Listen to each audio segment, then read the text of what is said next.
We just had one of the most special nights we have ever had in the NBA. Last evening, the great Steph Curry, the greatest shooter this game has ever seen, broke, that's right, ladies and gentlemen, he broke the three-point record set in the NBA by the great Ray Allen of 2,946. How fitting was it that Steph Curry did not only break the three-point record, he broke the record in New York. New York is the mecca of basketball. It's the greatest basketball city in the world. It does not matter what neighborhood you go to in New York. It can be the rich neighborhoods like Manhattan, or it can be the poor like the Harlem and Queens. It does not matter what their financial status is. Every single street will have a basketball hoop, and there's going to be kids playing the game of basketball with enjoyment and joy. And it was so fitting that he broke the record in that beautiful city. And the stage was set for him.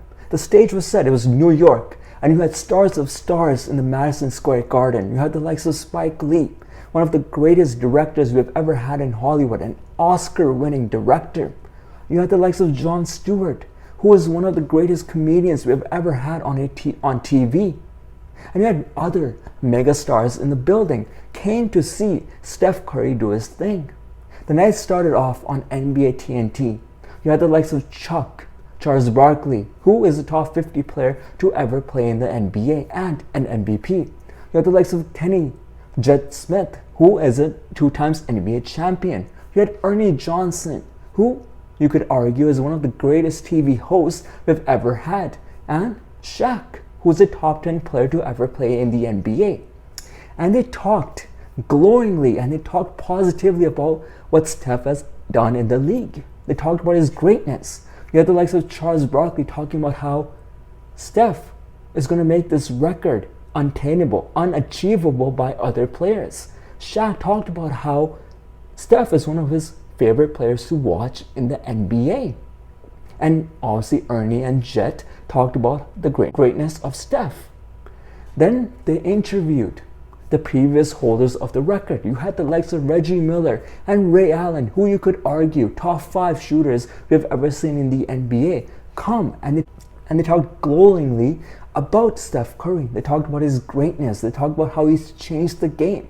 And they touched upon how he's the greatest shooter we've ever had in the NBA. And then we had tip-off. And you can tell from the start that he wanted the record. He wanted the record. He did not care about anything else. He just wanted the record. And luckily for him, he only needed 2 3-pointers. And he just went for it. When he hit that pointer to get the record, you can see the joy and excitement that came into him. He became a kid and he started pumping his chest. You saw the Golden State Warriors getting up from the bench, jumping in joy because they were so happy to see Steph accomplish that, because Steph is one of the greatest people we have in the game. People love playing with him. People talk so glowingly about him, that play with him, that talk about how he's so fun to be around. He does not have an ego. He does not care about his numbers. He just wants everyone to have fun. And you could see that when he hit that 3-pointer, how he got so happy, and his team, they were all jumping. The coaches were jumping because they're like, this is amazing. We have never seen something like this before. And you can see the game stopped after he hit the 3-pointer. When he was pumping his chest, the game stopped, and everyone in the Madison Square Garden got up and clapped him. They were like, yes, we're so happy for you, everyone. And even the New York fans were like, this is amazing. We have never seen this before. And it gave me goosebumps. It gave me goosebumps seeing how when he sat down and he thought about the whole situation and he was crying, you can see tears in his eyes. And you can see how much it meant to him, because you can tell as a kid he has worked his entire life to get to this position and how much he wanted that record. You can tell. And when he was crying, it just gave me goosebumps. Even I felt like tearing up. And then he goes and he hugs his dad. He gives his dad the basketball that he shot the 3-pointer with. His dad holds the ball for the whole night. And then he goes and hugs Ray Allen, the previous holder of the record. They go and hug. And again, I get goosebumps because it's so fun to watch. And it just makes me tear up seeing someone have a dream, have something that they want to accomplish. And they finally did it. They finally did it.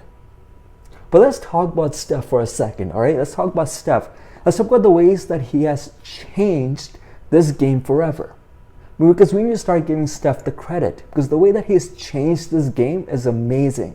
Because if you go back to the 90s and you go back to the 2000s even, and if you looked at how many three-pointers were being taken, you can even add the totals and it would average out around roughly 14 three-pointers was being taken in a game in the 90s and the 2000s. Why was that? Because in those times of the game, in those eras, it was more about post moves by the big man. You give the big man the ball and you let him do his thing, and it was about taking long twos and about taking easy two-pointers. But the game has changed now. Now teams, you have players on teams that are taking 14 three-pointers themselves. Like you have Steph Curry, James Harden themselves taking 14 three-pointers. That's how the game's changed because of Steph Curry. So what's happened is you've had people like Steph Curry, the greatest shooter of all time, and Klay Thompson. They've gone and they've taken three-pointers. And people that study the game analytically, people that are nerds, you can say, that don't play the game, that don't even watch the game, but do analytics on the game, have seen Steph Curry play, have seen Klay Thompson play and gone, well, three-pointers worth more than two. So if we just make people take three-pointers rather than two, we'll have more points on the board. So they've just gone into their offices, they've told their coaches, the GMs, take more three-pointers. And that's what Steph changed. So when Steph was coming into the league and he's shooting three-pointers, people that look at analytics are the ones that have gone, okay, well, that's what we should change. Stop taking the two-pointers, start taking three-pointers. And that's how Steph changed the game now, where now you have teams taking over 50 three-pointers in a game. So that's how Steph changed the game. He made it more entertaining. He's brought charisma to the game. The way that he just shoots the ball and he starts dancing and he doesn't even look at the ball going into the hoop. He already knows that it's going in. So that's how he's changed the game. You have players taking pull-up 40 feet shots, three-pointers that go in. Not only that, if you look at what he's also changed is that he's given hope. He's given hope to younger players. He's given hope to players that are small, that are playing pickup basketball, that are even in the league. He's given them hope about how you don't have to be someone who needs to have muscles. You don't need to be 6'7", 6'9" to make it to this league and have an impact and be one of the greatest. You don't need to do that. You need to be good at your craft. You need to be good at, if you're good at shooting the ball, shoot the ball. You don't need to be that tall. He's given hope to kids that are not tall. He's given hope to kids that are not muscular, that don't have big muscles, that don't dunk the ball. He's given hope to those people. He's given them, you know what? If you're good at shooting, shoot it. Work on that shooting, and maybe if you work really hard and if you get lucky and if you are good at it, you can make it in the NBA and play at the highest level. So he's given hope to those people that are short, that are not muscular. But he's also brought in some negative things, you can say, to the game. We have to touch them out. We have to touch on both. It's not all positive. You have to touch on both sides of the ball. So the negative thing that he's brought to the game is that now the game's changed where you're taking a lot of three-pointers. Two-pointers have just become vacant. We don't care about the two-pointers anymore. And what's happening is that you have players who are not good of shooting the three-pointer as Steph is, as Klay Thompson is. So you have players pulling up from 40, pulling up from 28, and they're airballing, they're missing. And they're continuously taking those bad shots because their coaches tell them three-pointers are worth more than two-pointers. So you just have players pulling up, and they keep missing. And they're not changing the game. They're not going, well, maybe I should move in a little and take the two-pointers. Because they're like, the three-pointer, we need to take the three-pointer because three-pointers worth more than two. So you have players who don't have the shooting touch of Steph, who don't have the work ethic of Steph, are trying the same shots that Steph is, and they're missing them. So that's a negative. And what's also changed is the big men. So the big men, when, let's say, in the 90s, in the 2000s, a big man function was in the post. It was in the post. So he used to give him the ball in the post, and he would work on his post moves. He would work on his hook shot and many other things in the post, in the paint even. But what's happening now is that all these big men that are 6'9", 6'10", They watch the likes of Steph Curry and they're like, I want to do what Steph Curry does. I want to take the ball up. I want to dribble the ball. I want to shoot the ball like Steph. I want to take those 3-pointers rather than work on their bread and butter, which is the post, which is the paint. So they're losing their basic knowledge of the game, of what they need to improve on, what they need to get better on, rather they're doing stuff that they shouldn't be doing. So there's a lot of pros and cons to the way that Steph's changed the game. Steph has brought more 3-pointers into the game. He's brought more charisma, fun, and he's given hope to little kids that might not be tall, that might not have muscles, that they can make it in this league. And they can be so impactful if they just work on the stuff that they're good at. But let's talk about Steph's greatness for a second, all right? We talked about the way that he's changed the game and about how amazing was the night. But let's talk about Steph's greatness. He was a high draft pick. But we never saw this coming from Steph. What he has achieved in his career, I did not see it coming. I didn't, I'm be honest. So he got drafted by the Golden State Warriors. He was the second overall pick. He got drafted by Mark Jackson. He played for Mark Jackson. And Mark Jackson continuously in interviews and telling other NBA stars, he told them every single time, I have 2 of the greatest shooters ever in the NBA. But we all just ignored him and we didn't take him seriously because they were not having the success when it came to playoffs and when it came to the regular season. They were a first round exit every single time. So when he was giving those interviews, he's like, I have the best shooter ever. We were all just going, come on, man, what are you talking about? We've seen the likes of Reggie Miller. We've seen the likes of Ray Allen. Like, come on. Steph Curry is the greatest shooter. Klay Thompson is the greatest shooter. We just never took him seriously. And unfortunately, because the team did not have the success that the owners and the general manager thought they would have, Mark Jackson got sacked. And that's what he said. In my opinion, Mark Jackson deserves a coaching job. He's one hell of a coach. Yeah, I didn't work on Golden State. Does not mean he's a bad coach. He's still a great coach and he should be hired, in my opinion. But moving on to Steph Curry. So obviously they did not get, Mark Jackson got sacked, and then they brought in Steve Kerr. And what helped Steve Kerr is that obviously he changed Golden State forever, obviously. But what helped Steve Kerr was that he was there when Phoenix Suns were having their big run with Steve Nash and Mike D'Antoni. So Steve Kerr saw how Mike D'Antoni played when he had Steve Nash. So he brought in the system that he saw at Phoenix to the Golden State Warriors and he changed everything. He brought in the same system. The only difference was he had better players, in my opinion. And we saw the success that they had. They went on to win 3 NBA championships. You had Steph Curry winning 2 MVPs and 1 unanimous MVP. But still in the NBA community, by NBA players, fans, Stephen Curry is not respected. He's not respected enough, in my opinion. When you look at legends or you look at players that have played in the NBA, they talk about Steph Curry. They always talk something bad about him. And it makes me think, why? Why do they do that? Like, you look at Gilbert Arenas, he's always talking bad about Curry. He's always talking bad about Curry. He thinks like you can just change Curry and put Damian Lillard in and you'll have the same success you had with Steph Curry. And that's not true.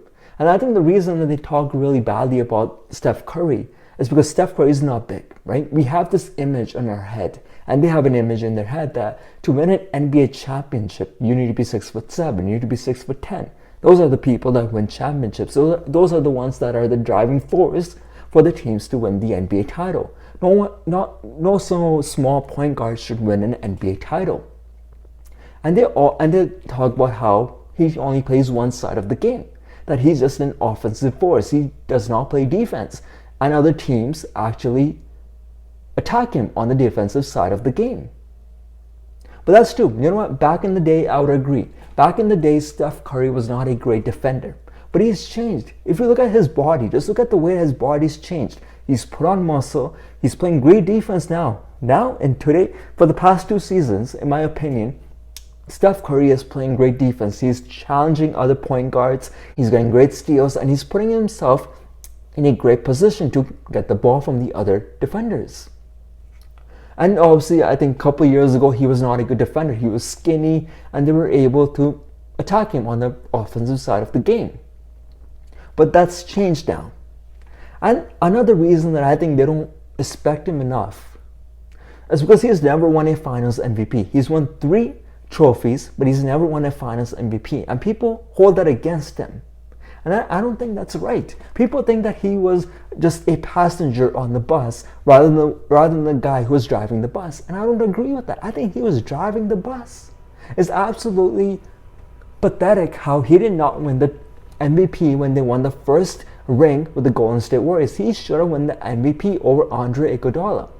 The only reason they gave Andre Iguodala the trophy, or they would call the MVP that season or that finals run, was because apparently he stopped LeBron James. But that's not right. LeBron James was not stopped. LeBron James got tired. LeBron James couldn't go on. He just couldn't. He got tired. He was carrying the whole team on his back. He was playing every single minute. And he was taking majority of the shots. He just got tired. And it happens. But if you look at Steph Curry's number, he averaged 25, 6, and 6. He should have won the MVP in my opinion that season. Then we go when Kevin Durant joined him. And Kevin Durant won back-to-back Finals MVP. And people give Kevin Durant the whole credit. They go, Kevin Durant is the reason they won. Because Steph Curry could not beat LeBron James. Yes, you're right. Steph Curry could not beat LeBron James. He could not. He had one hell of a team, 73-9, one of the greatest records we've ever seen in the NBA. And they lost to the Cavaliers. Cavaliers did one of the most historic comebacks we've ever seen in the NBA. They came back from a 3-1. We've never seen that before. But you also have to take everything in context. Yes, they lost. Steph Curry did not have a good finals run that season. You can say his numbers were bad. His field goal percentage was in the 30s. It was bad. But Draymond Green also got ejected, got suspended for a game because he called LeBron James the bitch. He did. And you know, LeBron James has the NBA in his pocket and he got Draymond Green ejected and suspended for a game. So you cannot hold that against them. But if you do hold that against them, okay, when you had Kevin Durant, people want to say Kevin Durant was the reason that they won. Sure, the first finals that they had with Kevin Durant, I agree. Kevin Durant was out of this world. He averaged 32 and he was out of this world. But Steph Curry was really behind him. Steph Curry was averaging 27, 28 points and roughly giving about 8 and 7 rebounds. But the season after, when Kevin Durant won the Finals MVP, I'm sorry, Kevin Durant had good numbers. So did Steph Curry. They both averaged about a 1 point difference. So it was not just Kevin Durant, the one that was leading the force. It was both of them. I mean, let's talk about leadership there for a second. Steph Curry, we need to talk about him as a leader because he let someone like Kevin Durant come into his league, come into his team, and he did not hold anything against him. He did not go, well, I'm Steph Curry. I'm going to be the one that's going to be holding the ball. I'm going to be the one that's going to be taking the majority of the shots. No, he said, come on in, Kevin. You take the shots, man. You are one hell of a player. You take shots. That speaks about his leadership. So I think everyone that's in the NBA community, that can be players, fans, everyone, we need to appreciate this guy more because he's special. He is special. And congratulations to Steph Curry for breaking the record. And this record, I think, can go down as the Wilt records. You know how Wilt records, how we look back at Wilt's record that he set? You know how he was averaging like 50 and 20 in a season? And we know that's never going to be possible. No player in the history of the game, I don't think going forward, is ever going to be able to average 50 and 20. I think it's unattainable. So I think Steph Curry has a chance to do that with this record. I do think so. Because how long is he going to play for? I think he's going to play for 10 more years and about 3 to 4 in his prime.